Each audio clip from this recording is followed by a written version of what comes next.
அருளாசியோட ஒரு பிறந்தநாள் கொண்டாட்டத்தில் மிகப்பெரிய ஜாம்பவான், அதாவது இந்தியாவுக்கு வந்து எப்படி ஒரு நரேந்திர மோடி வந்து அரசியல் கிடையாது, அவரே நம்ம பத்திரிகையாளர்களுக்கெல்லாம் தெரியும் எவ்வளவு கஷ்டமா உழைக்கிறாரோ. அத மாதிரி ஒரு அனில் அம்பானியா இருக்கட்டும், அந்த வரிசையில டாடா பிர்லா, அந்த வரிசையில பாத்தீங்கன்னா தமிழ்நாட்டுக்கு உணவுத்துறை சாப்பாடு என்பது மிக முக்கியமான ஒன்று.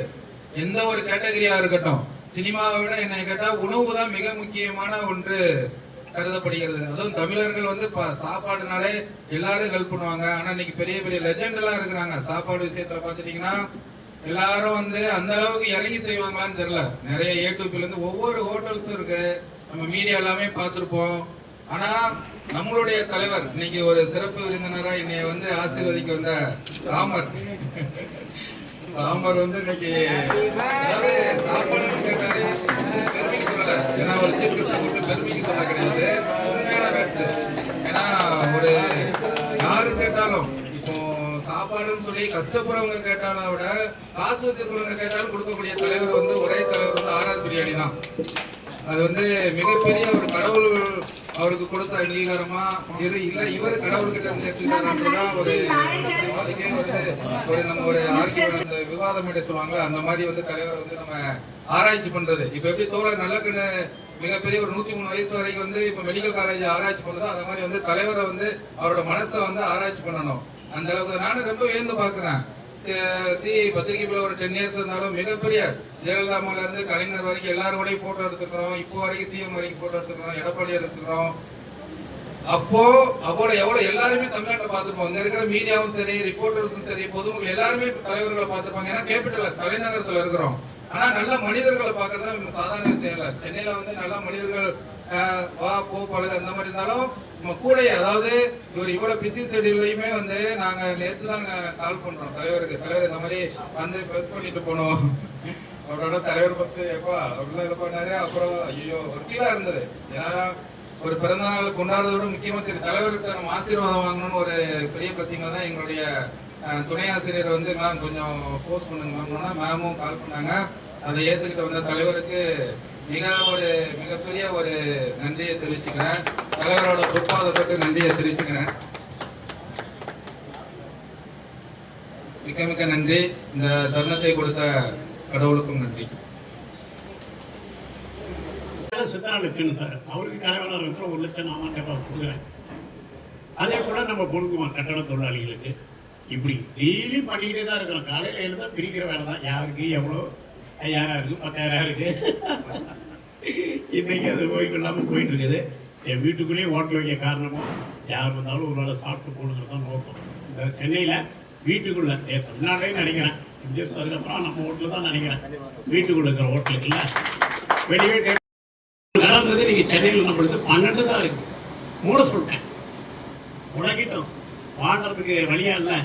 எங்கே இந்த மீன் ஆமைக்கு மாதிரி தான், எது சௌகரியமோ அங்கே போய் வண்டிக்குங்கிறதுங்க. அதுபோல் நான் இதுக்கு எங்கே விலை கிடைக்கிற ரேட்டு கிடைக்குன்னு அந்த கஷ்டமான சூழ்நிலை இவங்களுக்கு வழி விட்டு நான் ரூட்டை மாற்றிக்கிட்டேன். அங்கே ஒரு கிரேடி 2000 விற்கிது அமெரிக்காவில். ஆனால் ஆச்சரியம் கேட்பீங்க, கோழி நம்மளோட 20 ரூபா கம்மி. உற்பத்தி ஜாஸ்தி அங்கே. ஆமாம், உற்பத்தி ஜாஸ்தி. ஒரு நாட்டில் கூட காஸ்ட்லியான ஆடு தான் அதிகம், மனிதனோட கந்தாரு விலை கம்மி, 300 ரூபா தான்.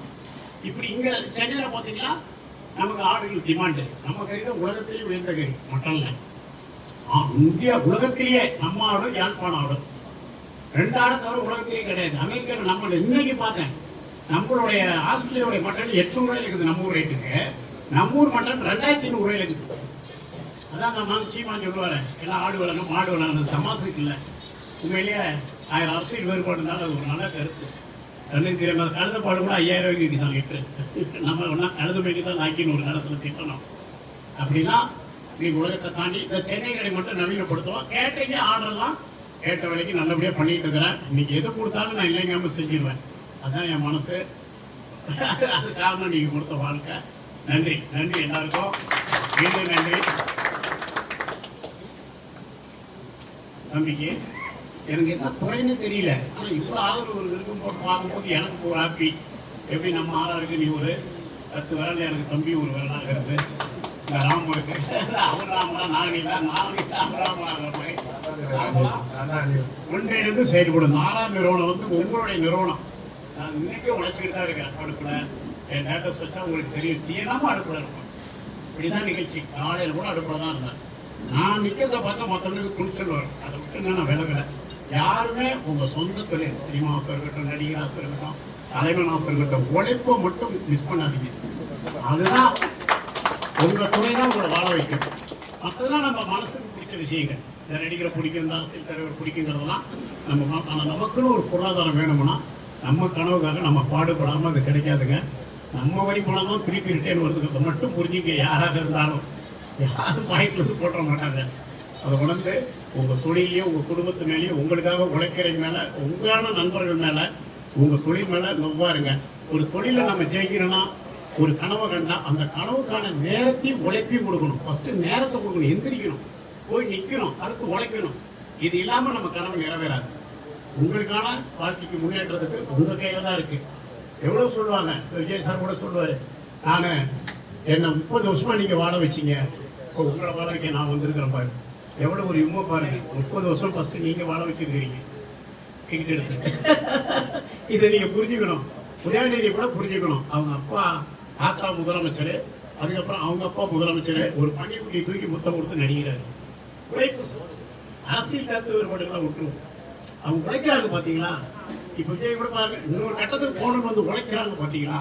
அதனால உங்க தொழிலுக்கு உழைங்க, அப்படி உயிராக நேசிங்க. இந்த தொழில் அடுத்த கட்டத்துக்கு என்ன போகணும்னு நிறைய நேரங்களை கொடுத்து உழைங்க. இந்த தம்பி பிறந்தநாள் அவருடைய குரலாக இந்த வாழ்த்துக்களை தெரிவிச்சுக்கிறேன்.